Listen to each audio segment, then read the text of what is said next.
Bom, gente, continuando, agora a gente está lá na organização corporal das angiospermas, né? O corpo da planta de uma angiosperma, né, a gente está lá na página 13 e 14. O corpo de uma planta angiosperma tem basicamente 3 partes. Raiz, caule e folha, basicamente, né? E vão ter diferenças entre elas, entre as espécies diferentes, né? A estrutura dessas partes vai variar, então, entre as espécies, né? E isso vai refletir diretamente na adaptação, modo de vida, adaptação ao ambiente que ela vive, enfim. Sobre a raiz, né?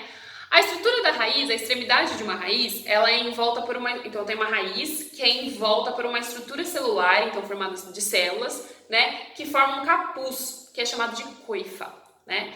Essa coifa protege a zona de multiplicação celular. Gente, tem um esquema lá na página 13 sobre isso, que vai mostrar a coifa, por exemplo. Ela está lá na ponta da raiz, eu tenho uma estrutura celular ali, uma formação de células que formam a coifa, que vai proteger a multiplicação celular. Porque daí a planta vai crescendo no solo, a raiz vai crescendo, e essa parte mais da extremidade, ela é mais vulnerável, né? Então, eu preciso de uma proteção ali para ela. Seguindo-se essa zona aí, né, eu chamo de zona multiplicação celular, o corpo aí que está em atrito com o solo, né? Seguindo essa zona de multiplicação celular aí, onde eu tenho a coifa, né, eu vou ter a zona de alongamento celular, que é a própria raiz, né? E ela é chamada dessa forma porque nesse local as células vão se estender e se crescer. Então, olha o nome, zona de alongamento celular, onde está alongando, né, a raiz. A zona de alongamento, ela vai seguir uma zona de maturação celular. Na zona de maturação celular vão começar a se diferenciar aí a epiderme, que é o que eu chamo de epiderme, que é a parte mais externa da planta, o córtex, mais interno, e depois eu tenho o cilindro vascular, que é dos vasos condutores, né, xilema e floema. A zona de maturação pode ser identificada, então a zona de maturação é onde eu tenho a grande quantidade de pelos absorventes. Olhem todos e todas comigo lá na página 11, a figura 16. Eu tenho os pelos absorventes que servem para absorver água e sais minerais para a planta, né?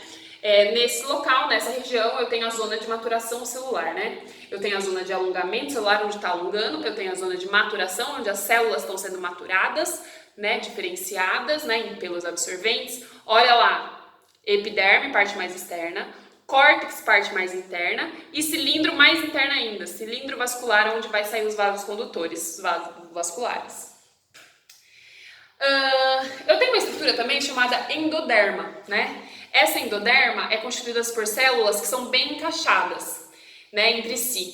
E essas células bem encaixadas entre si são chamadas de estrias de Caspari. Estrias de Caspari, Caspari com C maiúsculo e Y no final, Caspari. A estria de Caspari é uma faixa contínua de paredes laterais de célula endodérmica que vai estar em contato com células adjacentes, umas ao lado da outra.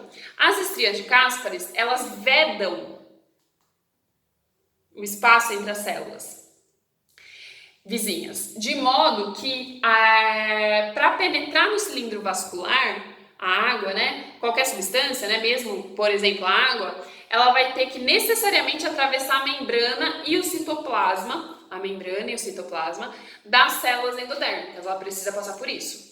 Isso vai possibilitar, qual que é a importância disso? Possibilita que a planta, ela tenha um controle do fluxo de substâncias e da composição da seiva, então ela dificulta um pouco para que a planta controle também o que entra e o que sai, porque lembra que a membrana tem permeabilidade seletiva? Então, ela fazendo com que esse material, como por exemplo a água, passe pela membrana e pelo citoplasma da célula, ela vai selecionar o que vai entrar e o que vai sair. Lembra da permeabilidade seletiva das membranas plasmáticas? Conteúdo que a gente já estudou em outros momentos. Bom, tipos de raiz. A gente tem basicamente dois tipos. O tipo pivotante, a gente chama de sistema radicular, né? Esses conjuntos de raízes de uma planta qualquer.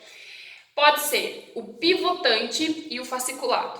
O pivotante, né? Ele tem uma raiz principal que se afina progressivamente e ele vai ter nas laterais, né?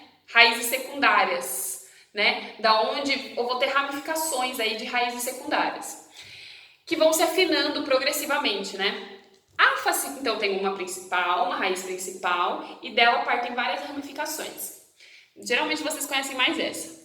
Mas tem também o fasciculado, né? Que é mais comum nas monocotiledôneas. Já falei a diferença de mono e eudicotiledôneas. As eudicotiledôneas têm muito mais o sistema pivotante, que é esse de uma principal e outras adjacentes.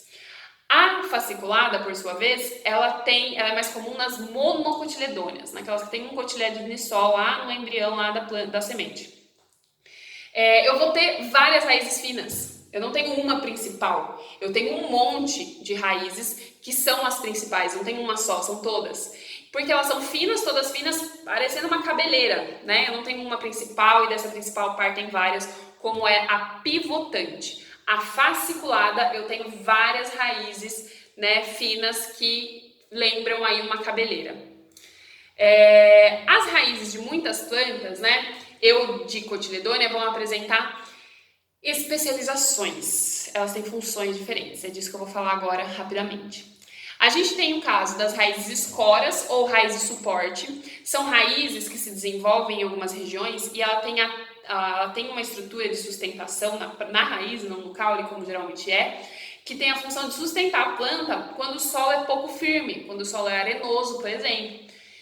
Outro exemplo, raízes respiratórias, também chamadas de pneumatófaros. As raízes respiratórias, né, elas se projetam para fora do solo, são aquelas raízes que saem para fora do solo. Muito comum aonde? Em manguezais, no mangue, né? Mangue, lembrando, é aquele tipo de vegetação que eu tenho entre os mares e os rios, por isso estão próximos às regiões litorâneas. Nos mangues eu tenho pouco oxigênio. Então, as raízes fora do solo permitem com que a raiz consiga absorver oxigênio da atmosfera, fazer trocas gasosas com o ambiente. Por isso são chamados de raízes respiratórias ou pneumatófaros.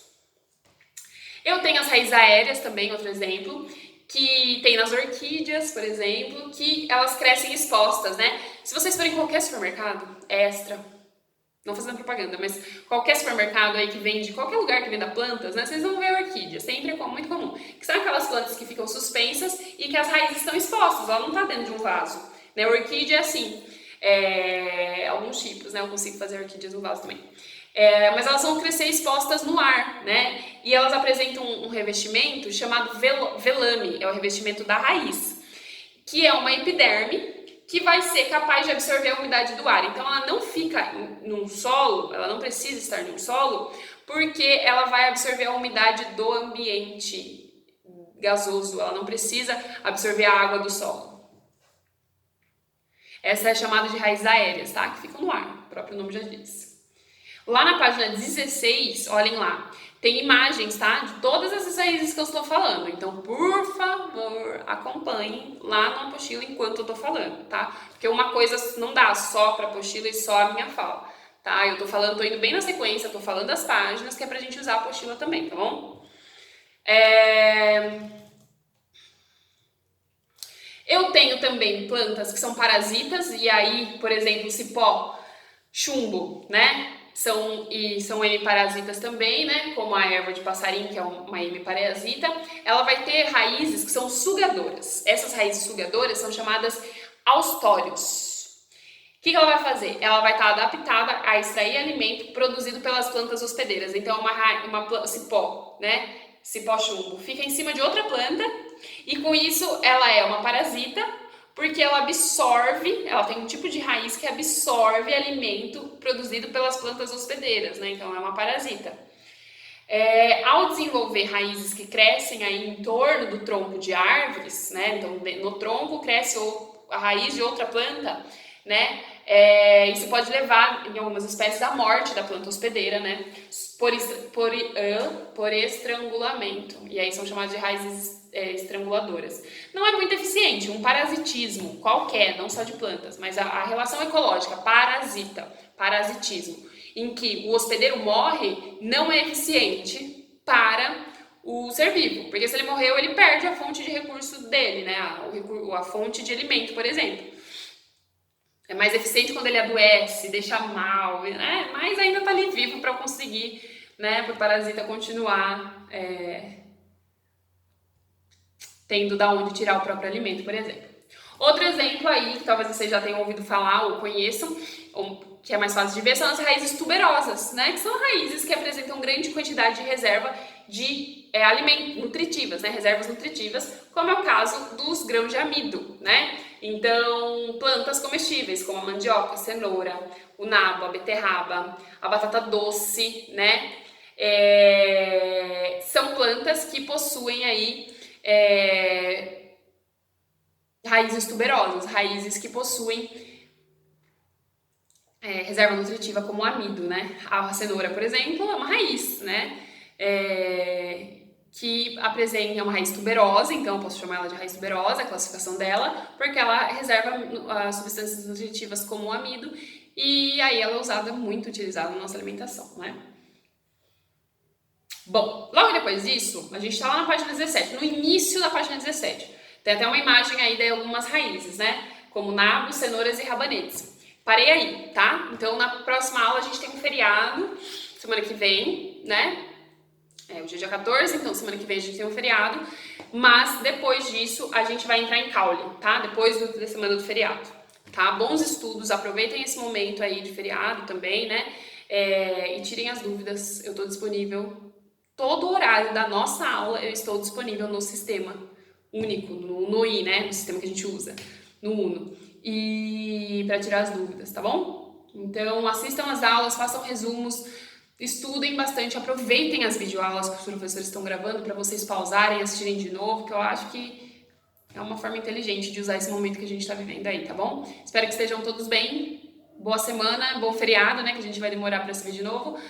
Se ver, né? Dessa forma, mas beijos pra vocês. Se cuidem.